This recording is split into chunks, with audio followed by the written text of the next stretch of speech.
this video Friday 5th of July 2013. If you were celebrating the 4th of July yesterday, I hope you had a great holiday. This Friday is kind of sandwiched between the 4th of July and the weekend, so I don't know if there's going to be much kind of going on Friday. We've got an employment number at 7:30 a.m. Chicago time kind of coming out, which could be quite interesting, so we might have some kind of fireworks around that. But apart from that, I think Friday might be relatively quiet. There's stuff happening in the forex markets, and I'll kind of point to those on the weekend charts. But I've been thinking about this crude trade. I put up a important video on Tuesday, 2nd of July, talking about a breakout in crude and where this is potentially going to go. This was the setup I was talking about, multiple time frames, and we got breakouts happening. When you get breakouts, when you get kind of all the time frames kind of locking in together, that's when you get kind of big moves, and that's why I'm particularly interested in this move. We've been consolidating in crude between about 120 and 85 bucks for about 4 years now, and we've been winding up and winding up. So I'm looking for a big trade in crude.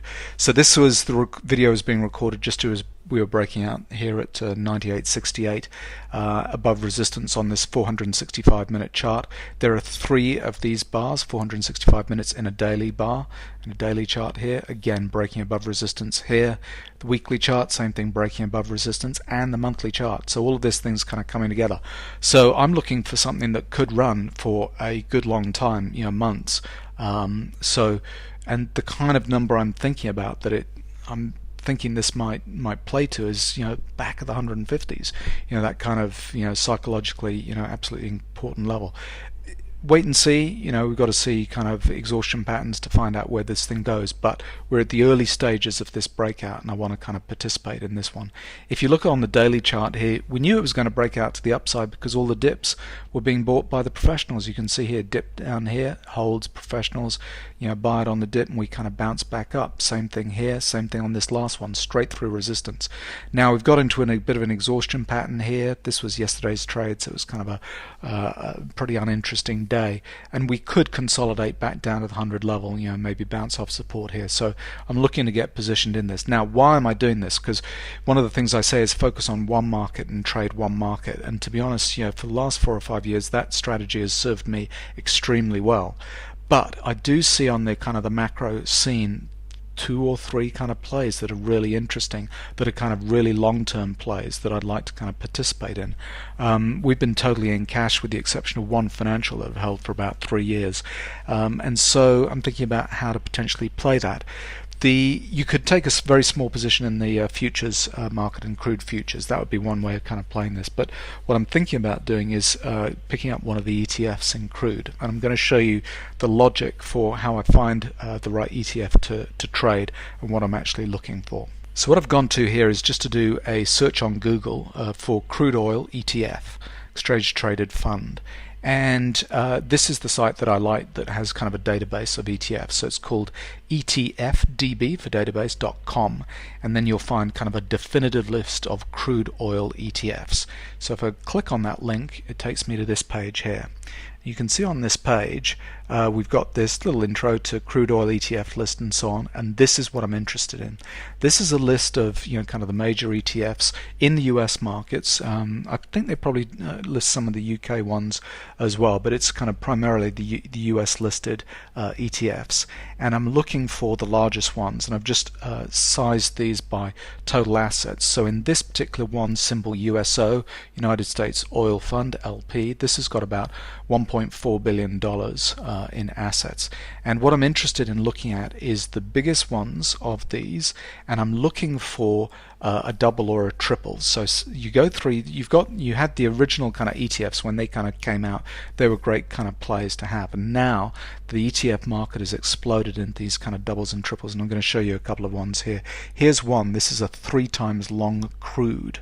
And then here below that there's a 3 times inverse crude. So what that means is they've got leverage on top of the crude position so any small move is magnified in this ETF by a factor of 3 in this case. 3s sometimes, you can find them, but they're very thinly traded and there's not very many assets behind that. I'm looking for something that's usually a double that's got some decent kind of size behind it and trades in size. So I'm going to pick out the names of each of these and have a look at a little bit of detail in them, and then I'm going to plot them to show you what they look like. The two ones that I'm particularly interested in is, first of all, the major one here, the USO. And you can go and just click on that link and it'll tell you a little bit about this. It'll show you the size of the fund here, assets under management down here, tell you a little bit about who the manager is, what the expense ratio is on the fund, and so on. And then the next one that I was interested in is called UCO, and this is the Ultra Crude Oil Profile. So again, they've got all these kind of names, double, triple, ultra, whatever. And this one you can see leverage 2 times, and in terms of assets under management, about $227 million assets under management. So that's what I'm looking for. I'm looking for one of these ETFs that's got some decent volume behind it, that's a double or a triple, that I can use to kind of get a little bit of leverage and take a position in crude. So take those names and then go over to TradeStation and just plot them on a weekly chart just to see what kind of volume's going through them. So a couple of things I'm looking for. So first of all, I pull up a weekly chart of this is crude, so at CL. For the same kind of time period, I pull up, in this instance we've got 3 of these. So you've got the USO and the UCO, so this is the largest one, and this is this double I'm particularly interested in. Here's another one that was on the list, oil, OIL. And then on the next chart over here I've got DBO, OLO, USL, and UWTI, I think that one is as well. Now, one of the things I'm suggesting you do is stay away from the little ones. So these are weekly charts. I've just pulled up volume traded in each of these, and you can see that the volumes being traded are all kind of sub million or sub, a couple of million here in terms of numbers of shares traded. When you compare that with the largest one, USO, we're looking about 25 million in the last week kind of traded on the USO, and we're up to 68 million at the highs there. So we know this kind of trades in some size, and that's the largest one there. What's also interesting to me is this leveraged one, the UCO here, which is trading still in the 5 to 10 kind of million numbers of shares traded here. So that for me is looking attractive. It's got the right numbers of volume kind of traded. It's not thinly traded, it's a double, so I'm going to get a little bit of leverage on a position here, and it's big enough that there's going to be kind of decent liquidity and smoother moves. Now, the other thing that I check is just to make sure that it's actually tracking the crude contract, the futures contract, kind of accurately, and understanding where my kind of leverage is kind of coming in. So when you look at all of these 3 together, the 3 largest ones, you look at the crude futures compared to that, and you can see the shape of the trading history over the last year and a half or so is matched, mirrored. So you can see it's kind of matching what the futures is doing. So that's just a check to make sure that what I'm thinking about trading is going to follow the actual futures itself. The other kind of check that I do is just to understand what the kind of the leverage implications are, and I just do a kind of a rule of thumb, just understand what the high to low would kind of give me in terms of a move. So crude, just looking at this little window here, was trading between 110 up here and 80 down at the lows. So the ratio between 80 and 110 is about 1.4 times. The regular USO, which is supposed to match this, again was going not some of them kind of match, try to match prices, but that's not always the case. This was moving between, let's say, 40 up here and 30 down at the bottom. So again, about a 1.3 ratio between highs and lows. So I know that this is moving in the same kind of percentage moves. So the percentage moves I get in the futures market will be matched by the ETF. But let's look at the UCO, which is the leveraged contract, to understand what kind of leverage we'll get here. So this is trading from a high up here at about 44 down to the lows down here is about kind of 26.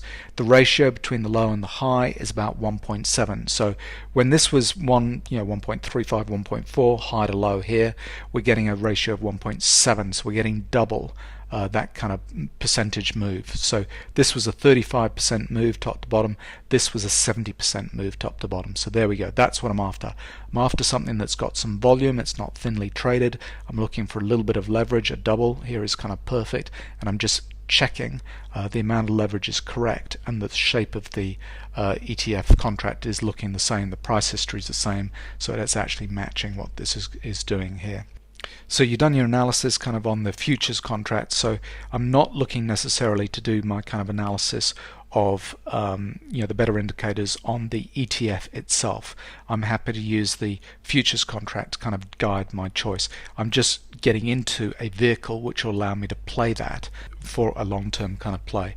So I hope that's useful to you. I'm stepping out of my comfort zone a little bit, kind of taking a position here, but I do see two or three of these kind of macro plays kind of starting to look interesting, and I'm anxious to kind of take advantage. And I just feel as if I've been sitting on cash a little bit too much, and I don't want to step into equities right now because the equities markets is pretty overbought at the moment. But we've got these other kind of little plays kind of lining up, so I want to just share with you how I'm thinking about playing them. So hopefully that video was of interest to you.